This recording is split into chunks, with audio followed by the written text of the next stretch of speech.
Good evening. An activity centre used by thousands of children near Southampton has been accused of failing to keep them safe. It follows an accident where an 11-year-old girl got equipment tangled around her neck and ended up in an induced coma. It happened at Fairthorne Manor in Curdridge 4 years ago. The organisation denies responsibility. Mary Stanley reports from Portsmouth Crown Court. It's an adventure centre used by hundreds of children, schools and local authorities every year, with zip wire, rope bridges and climbing walls. But on Sunday the 8th of July 2012, a large group of Year 6 primary school pupils were here for a school leavers party, using a rope walk known as the Burma Bridge.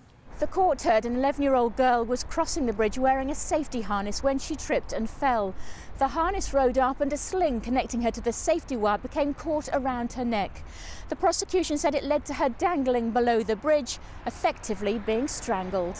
Now unconscious, the instructors were unable to lift her free and themselves became entangled. So departing from their training procedures, one cut her free and lowered her into the water, where the other, a qualified lifeguard, waited to pull her to safety. She was airlifted to Southampton General Hospital and put in an induced coma. She has since made a full recovery. 20 of the children were being looked after by an apprentice instructor and a trained volunteer, which the court heard was above the recommended adult-child ratio. But the prosecution said there was no criticism of these men.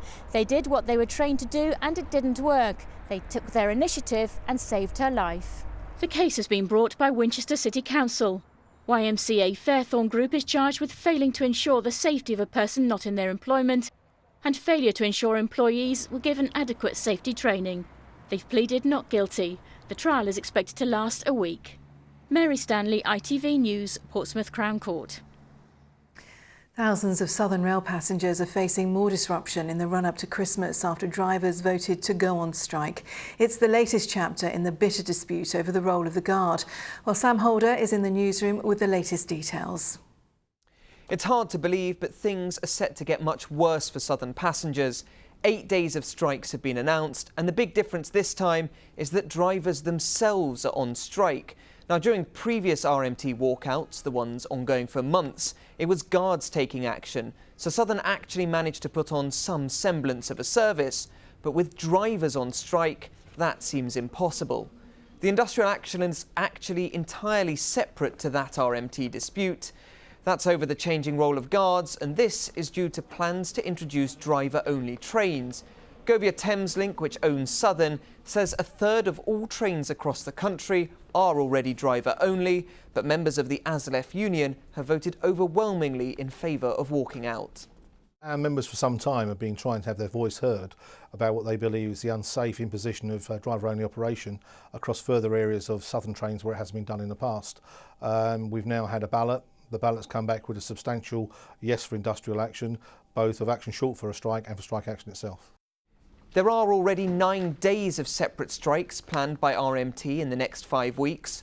They include Christmas Eve and New Year's Eve. So with drivers also walking out, it looks set to be a miserable festive period for passengers. Sam Holder reporting there. Fire has badly damaged a row of shops in Ringwood Town Centre. Police believe the blaze was started deliberately. It started in bins behind the Meeting House Parade and spread very quickly to 6 shops. Richard Slee has the latest details. The fire started at the back of the shops in Ringwood Town Centre and quickly spread through the buildings, causing part of the structure to collapse. Around 50 firefighters tackled the blaze, which was quickly brought under control, but not before it had caused extensive damage. This is where the fire started and the area of most interest to fire investigators, in particular a green wheelie bin which has been completely destroyed and is one of the reasons that arson is suspected. Among the 6 properties badly damaged is the Sue Ryder shop. This is the run-up to one of the busiest times of the year, so the charity has come up with a plan to keep trading. In the run-up to Christmas, it's obviously got a key time of year for us as a retailer, and we're going to look to open a temporary pop-up shop somewhere in Ringwood in the near future, supported by the local community and our volunteers. Also badly damaged is the fruit shop. Owner Robert Long arrived to find firefighters pulling down his ceiling to get to the flames. Well, I got a little text saying there's a fire. I was expecting that it'll be a little fire. Then I was sent a link to YouTube and saw the fire, and I was a bit worried then. But I was down here yesterday morning, just after it had all sort of been put out, and then we just come into it trying to assess the damage really and see what we can do. This afternoon, Robert was able to get the power back on and open the shop, but it will be some time before his neighbours are back in business. Richard Slee, ITV News, Ringwood. Another claim of sexual abuse in football alleged to have happened in the 1980s is being investigated by Hampshire Police. It comes as nationally more than 20 former players have claimed they were victims. Meanwhile, for thousands of parents, the question is whether such abuse is still happening today. Rachel Hepworth has been investigating. Look at them, all of them. Oh. It's a familiar sight across the south each weekend. Parents and volunteers giving up their time to help football-mad youngsters enjoy the beautiful game. The revelations of the last few days have been hard to hear, but as under-12 sides met in Hampshire this weekend, there was a feeling that things have changed dramatically. It wasn't so much of a safeguard going on back then, you know what I mean? It was just sort of people just could do what they wanted. It is very sad and very upsetting to hear what has gone on years ago. But what I would say is what is going on now, okay, is we have a really good, robust system in place, in my humble opinion, for somebody who's been working in grassroots football as a volunteer and a paid employee for a considerable amount of time. And it's true that every youth club now has at least one welfare officer, criminal checks are made on volunteers, and children aren't left on their own with an adult. But perhaps most importantly, there's much more awareness. There's a more open culture. If a child came forward, they would be believed, and it would be something would happen. It would be carried forward, and there would be an investigation. Whereas in the past, I'm fairly sure that wasn't the case.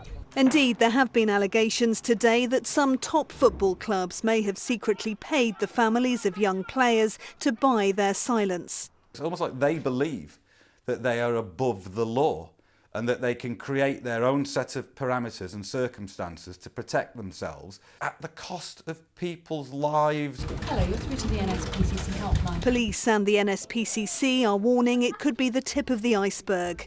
But for those who just want to enjoy their sport, there is confidence that society as a whole has changed.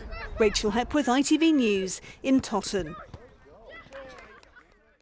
In other news tonight, plans have been announced to rebuild the Selsey Academy School destroyed by fire in the summer. The new facilities will be complete in 2 years' time and will include state-of-the-art science labs and drama and music studios. Last month, 400 students moved into temporary classrooms. Police have released images of a man following a robbery at the Day Lewis pharmacy in Hampshire. A member of staff was assaulted and the man stole money from the till at the premises in Marchwood. Rod Stewart, who was recently knighted, will headline the Isle of Wight Festival, closing the event, which runs from June the 8th to the 11th. Arcade Fire will play on the Saturday night. Meanwhile, it's also been announced that Bryan Adams is to play at Hampshire's Aegeus Bowl during his world tour next July. And finally tonight, a pheasant flying into high voltage power cables was the cause of a massive power cut in Winchester at the weekend.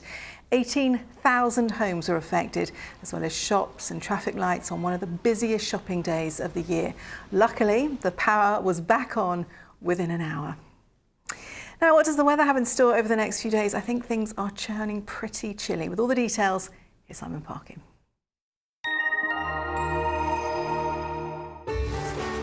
From sleet to the slopes, driving through Europe. Eurotunnel the Shuttle sponsors ITV Meridian weather. Good evening, and you may well have noticed today that there was barely a cloud in the sky. Well, it's the same story tonight, hence frost is going to be our big issue. Temperatures widely down into the minuses and a very chilly start first thing tomorrow morning. In fact, it's going to be chilly all day because despite the sunshine, the temperatures are going to have to work pretty hard to get anywhere near decent. But the general plan is all good. Just at the minute, we've got the jet stream way to the north of us, and to the south of that, sitting right on top of us, we've got some high pressure. We've also got to the east of us some very crisp and dry air, and we've been dragging that in. Hence, we've had nothing but clear skies through today and also through tonight. Now, the downside to tonight is all of this blue on the map. That's the frost widespread. Certainly a bit of windscreen scraping to be done first thing tomorrow morning. Could also be a little bit of patchy freezing mist and fog in places too. But first thing tomorrow morning, if you're out early, temperatures will be in the minuses everywhere. And like I say, it's going to take a while for those temperatures to do anything. The frost will melt. The sun will be there all through the day. But even by the afternoon, with just light winds, we're looking at temperatures up to a lowly 4 or 5 for most of us. Eurotunnel the Shuttle sponsors ITV Meridian weather. Wow, it's certainly turning colder tomorrow. Do be careful tomorrow morning. And that is all from us for tonight. We are back in Good Morning Britain from 6 o'clock tomorrow morning. But for me and from all of us here on the late team tonight, good night.